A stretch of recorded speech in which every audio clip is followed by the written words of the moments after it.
Diesel ధరలపైన కేంద్రం ఒక shocking నిర్ణయం తీసుకోబోతోంది. ఇది మీ ఇంట్లో బైక్ ఉన్నా, కార్ ఉన్నా ప్రతి ఒక్కరు కూడా వీడియోని చివరి వరకు చూడండి, because it's a shocking news. ఎన్నికల కోసం అని చెప్పి ఇన్ని రోజుల పాటుగా క్రూడ్ ఆయిల్ ధరలు పెరిగినా, బ్యారెల్ ధరలు పెరిగినా, రిఫైనరీల పైన అధిక మొత్తంలో భారం పడుతున్నా పబ్లిక్కి ఆ ఎఫెక్ట్ పడకూడదు అనేటువంటి ఒక మాటలోనే కేంద్రం ఒక అడుగు వెనక్కి వేసింది. ఎటువంటి ధరలు పెంచలేదు, రూపాయి కూడా, ఒక పైసా కూడా పెరగలేదు. అయితే 5 రాష్ట్ర ఎన్నికల పోలింగ్ ఈరోజు సాయంత్రంతో ముగియబోతోంది. దీంతో రేపటి నుంచి లీటర్ పెట్రోల్ ధర పైన 25 రూపాయలు, డీజిల్ పైన 28 రూపాయల వరకు పెరిగే అవకాశం ఉంది. ఇటు లీటర్ 25 నుంచి 28 వరకు పెరగొచ్చు అంటున్నారు డీజిల్ పెట్రోల్ పైన. ఈ మేరకు కోటక్ ఇన్స్టిట్యూషనల్ ఈక్విటీస్ హెచ్చరిక జారీ చేసింది. అంతర్జాతీయ మార్కెట్లో క్రూడ్ ఆయిల్ ధరలు అమాంతంగా పెరిగిపోవడంతో ఇండియన్ ఆయిల్ రిఫైనరీలపై భారం పడుతోంది. అయితే హార్ముజ్ జలసంధిలో ఉద్రిక్తతల కారణంగా చమురు మార్కెట్లో కూడా తీవ్ర ఒడిదుడుకులు ఎదుర్కొంటోంది. ఈ మధ్యలో కాస్త రిలీఫ్ లభించినప్పటికీ పరిస్థితులు మళ్ళీ వేడెక్కడంతో ముడి చమురు సరఫరాపై ఒత్తిడి పెరిగింది. ప్రస్తుతం బ్యారెల్ క్రూడ్ ఆయిల్ ధర $120 పలుకుతోంది. ఇండియాలో 13 నుంచి 15% క్రూడ్ ఆయిల్ దిగువ తగ్గిపోయింది. అయితే అంతర్జాతీయ మార్కెట్లో ధరలు పెరగడంతో రోజుకి $190 నుంచి $210 మిలియన్లు అదనంగా ఇండియాపై భారం పడుతోంది.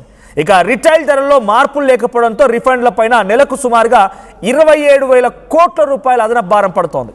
5 రాష్ట్రాల ఎన్నికల కారణంగానే ధరలు పెంపు వాయిదా వేసిన కేంద్రం ఇక ఏప్రిల్ 29 నుంచి చివరి విడత పోలింగ్ ముగియగానే పెట్రోల్, డీజిల్ ధరలపైన ఈ నిర్ణయం తీసుకునే అవకాశం ఉంది.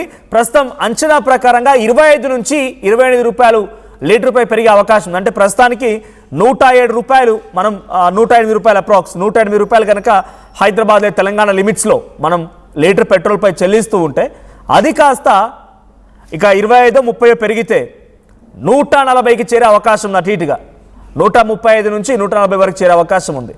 ద్రవ్యోల్బణాన్ని దృష్టిలో ఉంచుకొని దశల వారీగా ఈ పెంపును చేపట్టే అవకాశం కూడా ఉంది. బట్ ఏదేం జరిగినా మెల్లిమెల్లిగా ఇది అమాంతంగా 130 నుంచి 140 చేరే అవకాశం ఉంది. గతంలో కూడా ఇండస్ట్రియల్ యూసేజ్ డీజిల్ పైన, కొంత ఆయిల్ పైన ధరలు పెంచింది. సుమారుగా 25 రూపాయలు లీటర్కి పెంచింది రిఫైనరీలో. అది హిందుస్థాన్ పెట్రోలియం కానివ్వండి, లేకుంటే భారత్ పెట్రోలియం కానివ్వండి, రిలయన్స్, ఇవన్నీ కూడా ఏవైతే రిఫైనరీలు ఉన్నాయో సుమారుగా 25 రూపాయలు పెంచేసే ఆయిల్ పైన ఇండస్ట్రియల్ యూసేజ్ కోసం. సో అక్కడ కారణం ఏం చెప్పిందంటే వాళ్ళు క్రెడిట్లో తీసుకుంటారు, ఎట్ ఎ టైం పే చేయలేరు, వాళ్ళు బల్క్గా తీసుకుంటారు కాబట్టి వాళ్ళపై భారం పడదు, సామాన్యుల పైన భారం పడకూడదనే ఒక ఆలోచనతోనే అటువైపు ఇండస్ట్రియల్ యూసేజ్ కోసం మేము ఈ ధరలు పెంచామని కేంద్రం చెప్పింది. అటు రిఫైనరీలు కూడా చెప్పుకొచ్చాయి. కానీ ఇప్పుడు ఇండస్ట్రీ లేదు, తోటకూర కట్టేది లేదు, పబ్లిక్ పైన భారం పడబోతోంది. It's fix. ఎన్నికలు అయిపోయినటువంటి ఒక రోజులోనే ఈరోజు సాయంత్రానికి మొదటి విడత పూర్తవుతుంది. సో 28వ తేదీన ఏప్రిల్ 29న రెండో విడత పూర్తవుతుంది. ఆ తర్వాత నుంచి ఇక పెట్రోల్ ధరలు అమాంతంగా నిచ్చెనేసుకొని ఆకాశాన్ని అంటుతాయి. 108 ఇప్పుడు మనం చెల్లిస్తున్నట్టయితే తర్వాత 135 రూపాయలు అయ్యే అవకాశం ఉంది. మీకు లెఫ్ట్ సైడ్ కనబడుతోంది. So as per CNBC TV 18 ప్రకారంగా so petroleum and diesel prices in India may rise up to 25 to 28 per liter after the ongoing assembly elections as high crude oil prices and Strait of Hormuz disruptions squeeze refineries, according to Kotak Institutional Equities. Kotak Institutional Equities ప్రకారంగా ఈ crude oil ధరలు పెరగడంతో ఆ రిఫైనరీల పైన భారీగా భారం పడుతోంది. కాబట్టి ఆ భారం నుంచి తప్పించడం కోసమే ఎన్నికలు అయిపోయిన వెంటనే ధరలు పెరుగుతాయి. సో నాతో పాటుగా మా ప్రతినిధి మధు కూడా జాయిన్ అవుతున్నారు. మధు, సో ఎన్నికల కోసం ఇన్ని రోజుల పాటుగా ఒక స్టంట్ అని డెఫినెట్గా పొలిటికల్ సినారియోలో ఇవన్నీ స్టంట్స్ చేస్తూ ఉంటారు, పబ్లిక్ అటెన్షన్ డ్రాగ్ చేస్తూ ఉంటారు. ఎస్, ఇంత సిచ్యువేషన్ ఉన్నా కూడా మమ్మల్ని కాపాడుతున్నారనేటువంటి ఒక సినారియో కూడా క్రియేట్ చేయగలుగుతారు పొలిటికల్గా. సో ఇప్పుడు వన్స్ ఎలక్షన్స్ అయిపోగానే ఈ స్థాయిలో 25 నుంచి 28 అంటే ఇన్ని రోజుల పాటుగా నష్టం మొత్తానికి కూడా ఒకేసారిగా అమాంతంగా ఆకాశాన్ని ఎత్తేసి ఆ రేట్లను పెంచబోతున్నారు. ఏం జరగవచ్చు? ఎన్నికల కోసం ఆపిన తర్వాత ఇప్పుడు పెరిగితే పబ్లిక్లో రియాక్షన్ ఏ రకంగా ఉండే అవకాశం ఉంది? ఎగ్జాక్ట్లీ ఒక రకంగా చెప్పాలంటే ప్రపంచం ఎదుర్కొంటున్నటువంటి కొన్ని విపత్తులు, అట్లాంటిది ఒక కరోనా ఉంటే ఇప్పుడు ఇరాన్ తర్వాత ఇజ్రాయెల్ అమెరికాకి సంబంధించినటువంటి యుద్ధం. సో ఈ సిచ్యువేషన్లో అత్యంత క్లిష్ట పరిస్థితులు ప్రపంచ దేశాలు ఎదుర్కొంటున్నాయి. ఎందుకంటే చమురు దాదాపు దేశంలో ఉన్నటువంటి ఎక్కువ శాతం 98కి పైగా దేశాలు, దాదాపు 98% పైగా దేశాలు ఇంపోర్ట్ పైనే, ఆయిల్ ఇంపోర్ట్ పైనే ఆధారపడున్నటువంటి పరిస్థితి. అందులో భారత్ కూడా ఒకటి, అమెరికా కానీ మిగతా అన్ని దేశాలన్నీ ఒక క్లిష్ట పరిస్థితులు ఎదుర్కొనే సిచ్యువేషన్ కనిపిస్తూ ఉంది. ఇప్పటివరకు అయితే యుద్ధ ప్రభావం భారత్ మీద పడలేదు. కొన్ని నౌకలను అనుమతించింది ఇరాన్. ఈ మధ్య మళ్ళీ ఉద్రిక్తతలు పెరిగాయి హార్ముజ్ జలసంధికి సంబంధించినటువంటి దాంట్లో భాగంగా.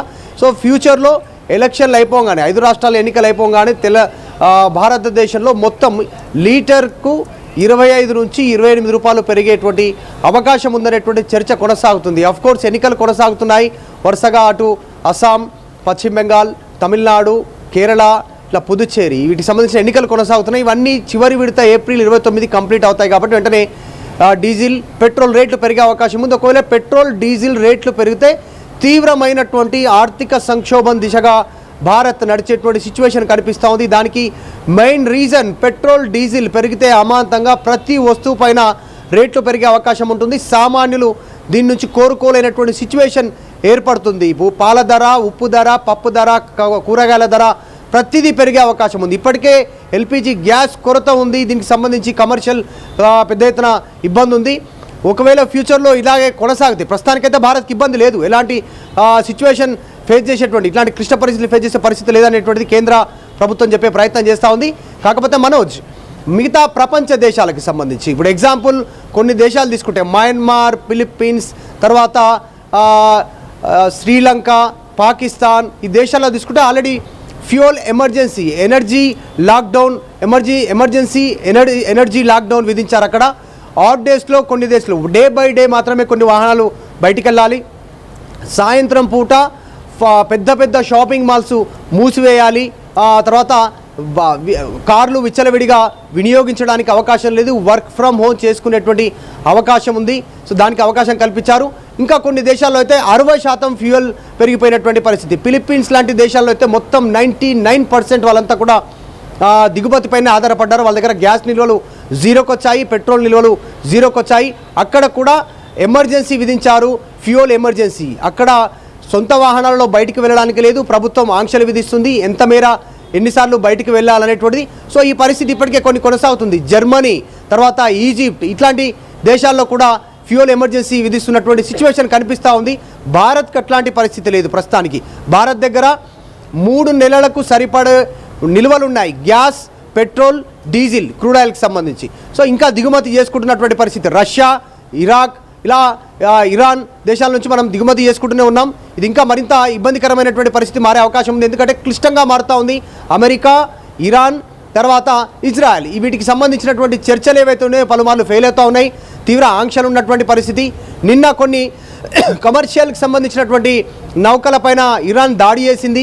ఉద్రిక్తలు పెరుగుతూ ఉన్నాయి. అంటే పూర్తి స్థాయిలో వాళ్ళు చెప్పిన డిమాండ్స్కి అమెరికా ఒప్పుకుంటేనే క్లిష్ట పరిస్థితుల నుంచి ప్రపంచం బయటపడే సిచ్యువేషన్ కనిపిస్తూ ఉంది. సో ఈ సిచ్యువేషన్ మన పక్కనే ఉన్నటువంటి పాకిస్తాన్, బంగ్లాదేశ్ లాంటిది ఉన్నా, లేకపోతే అక్కడ ఉన్న సిచ్యువేషన్ ఏది చూసుకున్నా కూడా ఎలక్ట్రికల్ వైజ్గా వాళ్ళు చాలా అప్గ్రేడ్ అయి ఉన్నారు. ఎలక్ట్రికల్ వెహికల్స్ యూసేజ్ కానీ, ఎలక్ట్రికల్ సోలార్ సిస్టమ్స్ కానీ మనం ఇప్పుడిప్పుడే అప్గ్రేడ్ అవుతూ ఉన్నాం. ఇండియన్ టెక్నాలజీలో మనం ఎలక్ట్రికల్ వెహికల్స్ వస్తూ ఉన్నాయి, బైక్స్ కానీ, కార్స్ కానీ, ఎలక్ట్రానిక్ వస్తువులకు సంబంధించి వినియోగం కానీ పెరుగుతోంది ఆఫ్ కోర్స్. బట్ ఇక్కడ డీజిల్, పెట్రోల్ అనేది ప్రతి ఇండస్ట్రియల్ యూసేజ్ కోసం అవసరమే. ఇండియాలో అత్యధికంగా ఉన్న ఇండస్ట్రీస్లో యూసేజ్ అవసరమే. నార్త్ ఇండియా వైజ్గా చూస్తే ఉదాహరణకు గుజరాత్ తీసుకుని టెక్స్టైల్స్ సంబంధించిన అవసరంలో ప్రతి దాంట్లో ఈ డీజిల్ అనేది చాలా ఇంపార్టెంట్, ఫ్యూయల్ అనేది. సో ఇప్పుడు సడన్గా ఈ ప్రైజెస్ పెంచితే ఈ సామాన్యులపై ఎటువంటి భారం పడవచ్చు? అంటే ఓన్లీ పెట్రోల్, డీజిల్ ధరలు పెరిగినంత మాత్రాన పెట్రోల్ వరకు ఆగిపోతుందని కాదు, గూడ్స్ పెరుగుతాయి, ప్రతి వస్తువు పైన ధర పెరుగుతుంది, ఇన్ఫ్లేషన్ లాంటి పరిస్థితి కూడా వస్తుంది. దీన్ని ఎలా హ్యాండిల్ చేయబోతోంది? ఇటువంటి ధరల పెంపు అనే అంశం ఒకదానికొకటి లింక్ అయి ఉంది. కాబట్టి ఈ విషయం పైన సామాన్యుల రియాక్షన్ ఏముండే అవకాశం ఉంది? గవర్నమెంట్ ఎలా ట్యాకిల్ చేయబోతోంది? ఎగ్జాక్ట్లీ, ప్రపంచ దేశాలు ఆల్రెడీ దీన్ని ఫాలో అవుతున్నాయి. ఈ ఫ్యూయల్ ఎమర్జెన్సీ ఉన్నటువంటి సిచ్యువేషన్లో odd days, day by day, అంటే ఏదో ఒక్క రోజు మాత్రమే వాహనాలను బయటికి తీయాలి పరిమిత సంఖ్యలో, అది కూడా లిమిటెడ్ టైంలోనే బయట తిరగాలి, మిగతా టైం వరకు ఇంటికి రీచ్ అయిపోవాలి అనేటువంటిది. తర్వాత కొన్ని ప్రదేశాలలో కేవలం ప్రభుత్వానికి సంబంధించినటువంటి ట్రాన్స్పోర్ట్ని ఉపయోగించాలనేటువంటిది, ఇట్లా కొన్ని జరుగుతూ ఉన్నాయి. ఇంకా కొన్ని ఏరియాలో అయితే షాపింగ్ మాల్ మూసేయాలి, తర్వాత పెద్ద పెద్ద ఇండస్ట్రీకి సంబంధించి లిమిటెడ్ టైం ఇవ్వడం కానీ, జనాలకు వర్క్ ఫ్రమ్ హోమ్ ఇచ్చేటువంటి అవకాశం కానీ, ఎవ్రీ వెడ్నెస్డే, కొన్ని దేశాల్లో అయితే వెడ్నెస్డే, శ్రీలంక లాంటి దేశాల్లో బుధవారం రోజు హాలిడే ప్రకటించారు. సండే ఎలాగో హాలిడే ఉంటుంది, సో బుధవారం కూడా హాలిడే ప్రకటించినటువంటి పరిస్థితి. దానివల్ల జనాలు బయటికి రాకుండా ఉంటారు, ఫ్యూయల్ కన్జ్యూమ్ తక్కువయ్యే అవకాశం ఉందనేటువంటిది. సో భారత్లో కూడా దాదాపు 140 కోట్లకు పైగా జనాభాతో తొణికిసలాడుతున్నటువంటి దేశం మనది. చైనా బీట్ చేయబోతా ఉన్నాం త్వరలో జనాభాలో. అత్యంత అవసరం పెట్రోల్, డీజిల్, గ్యాస్ ఇక్కడ భారత్లో అత్యంత అవసరం ఉన్నటువంటి పరిస్థితి. అనేక వాహనాలు రద్దీతో బయట ఉండేటువంటి పరిస్థితి, జనాలు అటు ఇటు పోతారు. సో ఆ ట్రావెలింగ్ని తగ్గించడానికి భారత్ కూడా కొన్ని సూచనలు తీసుకునే అవకాశం ఉంది. ముఖ్యంగా సాఫ్ట్వేర్ ఇండస్ట్రీ కానీ అత్యవసరం అయితే తప్ప బయటికి వెళ్లకుండా ఉన్నటువంటి వారికి వర్క్ ఫ్రమ్ హోమ్ చేసుకునేటువంటి అవకాశం కల్పించే సిచ్యువేషన్ అయితే కనిపిస్తాం. సో ఎన్నికల తర్వాత పెట్రోల్, డీజిల్ రేటు పెరగబోతా ఉంది భారత్లో. కాబట్టి దీనిపైన ప్రజలు ఆందోళన చెందే అవకాశం ఉంటుంది. ఎందుకంటే కూరగాయలు, పాల ధర నుంచి మొదలు పెడితే ప్రతి వస్తువు ధర పెరిగే అవకాశం ఉంది. దాంతోపాటు ట్రాన్స్పోర్టేషన్ కూడా చాలా కాస్ట్లీగా మారిపోయే అవకాశం ఉంది. Right, thank you Madhu. So కేవలం పెట్రోల్, డీజిల్ ధరలు పెరుగుతున్నాయంటే పెట్రోల్, డీజిల్ ధరలు డైరెక్ట్గా పెరగడం మూలంగా సామాన్యులపై పడేటువంటి భారం కొంత మొత్తంలో అనుకోవచ్చు. కానీ ఇదే భారం ప్రతి వస్తువుపై పడబోతోంది. ప్రతి వస్తువుపైన ధర పెరగబోతోంది. ట్రాన్స్పోర్టేషన్ ఛార్జెస్ పెరగబోతూ ఉన్నాయి. ట్రాన్సిట్ ఛార్జెస్ పెరగడంతో ఆటోమేటిక్గా ధరలు పెరుగుతాయి. సో ఇలా ఒకదానొకటి ముడిపడినట్టు అంశంతో ఎన్నికలు పూర్తయిన వెంటనే 25 నుంచి 28 రూపాయల ధరని పెంచే అవకాశం ఉంది పెట్రోల్, డీజిల్ పైన. సో ఇటువంటి ఇంపాక్ట్ ఉండబోతుందని అంటే డెఫినెట్గా ఒక ఇన్ఫ్లేషన్ పరిస్థితి దారితీయబోతోంది. అది కేవలం అటు ఇండియా చేసినటువంటి విషయమేం కాదు, గ్లోబల్ లెవెల్లో జరుగుతుంది. అఫ్ కోర్స్ గ్లోబల్ లెవెల్లో జరుగుతున్న ఇంపాక్ట్ ఉన్నాయి, గ్లోబల్ లెవెల్ జరుగుతున్న ఆస్పెక్ట్స్ కూడా ఉన్నాయి. కానీ ఎలక్షన్స్ ముందు వరకు కంట్రోల్లో పెట్టి ఎలక్షన్ తర్వాత పెంచుదామనే ఆలోచన డెఫినెట్గా పొలిటికల్ స్టంట్లో భాగంగానే ఎన్డీఏ కూటమి ప్రభుత్వం చేస్తుందనేది మాత్రం డెఫినెట్గా ఇప్పుడు అపోజిషన్స్ కూడా కొంత రచ్చలేపే అవకాశం ఉంది. డెఫినెట్గా పబ్లిక్లో కూడా అర్థమైపోతుంది. సో ఎలా చూస్తున్నారు, ఈ స్థాయిలో ధరలు పెరిగితే ఎటువంటి ఇంపాక్ట్ ఉందని మీరు అనుకుంటున్నారు? మీపై ఎలాంటి భారం పడవచ్చు? ఈ ధరల పెరుగుదల పైన మీ అభిప్రాయం ఏంటి? కామెంట్ చేయండి.